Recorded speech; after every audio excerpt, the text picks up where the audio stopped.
I didn't get to see everything. I was on my way down here when I saw the video of a man that had been brutally shot in the face. It didn't register right away that it was Donavan until somebody told us that it was him. And then I went and rewatched it and I could tell it was him. I recognized the floppy hair immediately. And then when we found more videos, we could just tell it was him. The speaker, the height, everything. It was Donavan. What did you think? Because you're friends with him, right? Yes. I was shocked. He's never done anything violent. He's been such a peaceful person. He's been out here protecting other protesters from people trying to hurt them because there's interfighting going on. And it's just chaos. And he's always been a protector and a kind person. Like, I can't believe they did this. He's the peacemaker. He's literally a peacemaker. Of all the people to get hit. He should never have been hit. Yeah, I was talking to one of the field medics who kind of knew him from the protest, and she said he would not be the one running in with a hammer to break down a door or something. He stands in the background bumping FDT by Nipsey Hussle. He doesn't get involved. He just tries to be the peacekeeper. Oh yeah, this is emotional talking to them about this. Like, they literally shot a man with his hands in the air with ammunition that is designed to be shot at the ground. Have you talked to him? I haven't gotten to talk to him. He's not really talking well from what I've been hearing. There's possible brain damage because there was delayed medical care. The officers did nothing. They stood there after he dropped like a sack of bricks. And there was delayed medical care. There wasn't much support of his head either. When you get a head injury, you've got to support the neck. But they were so scared and frantic and trying to get him to safety. It's not their fault. It happens. But also, that injury, that impact, that munitions, that's going to cause brain damage too, no matter what, because it's not meant for the face at all. You could see in the video, I don't know if anybody's seen the video, but you can literally see the inside of, like, his face is just caved in and there was, like, brain matter coming out of his nose. And he was bleeding from the ears and the mouth. Wow. Thank you. Everything. I hear people calling for justice.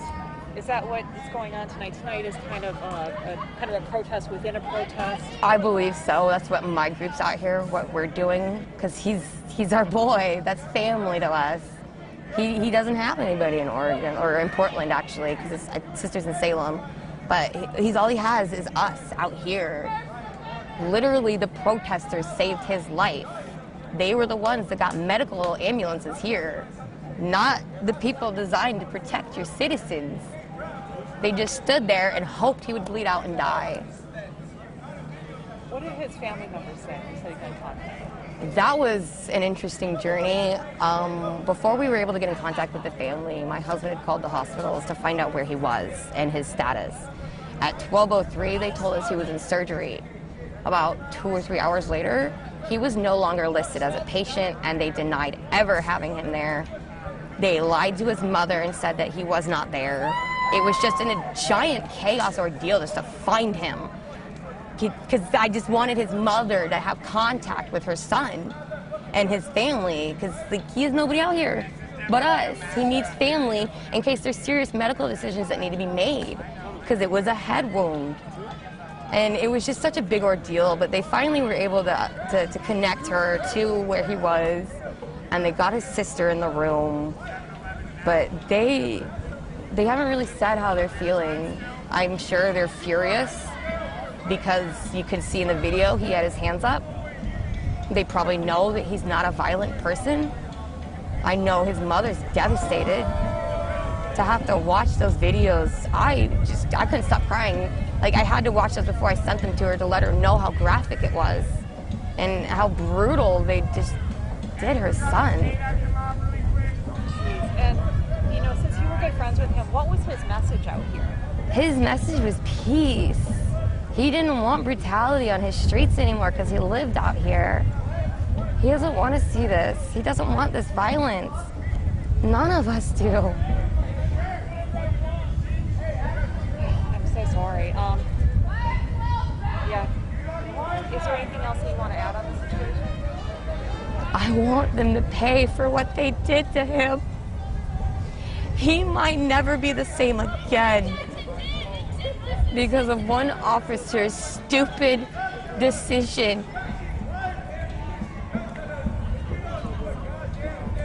What do you think of the response that the marshals sent out a release saying they were looking into it? Is that adequate? No.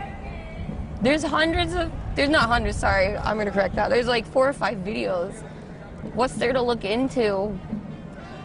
Get that officer's number and press charges. Because that was straight attempted murder. They know that those ammunition is not meant for the head. The person standing next to him told me that he aimed from the hip straight at Donavan. You're not supposed to do that. They completely disregarded every single hour of training that they've had. The same thing with that kid with the seizure. You don't put your knee on their back. You put them on their side and cradle their head. They've been disregarding all procedures that they've learned and all safety precautions. And they're just targeting anybody at this point, and I want something done.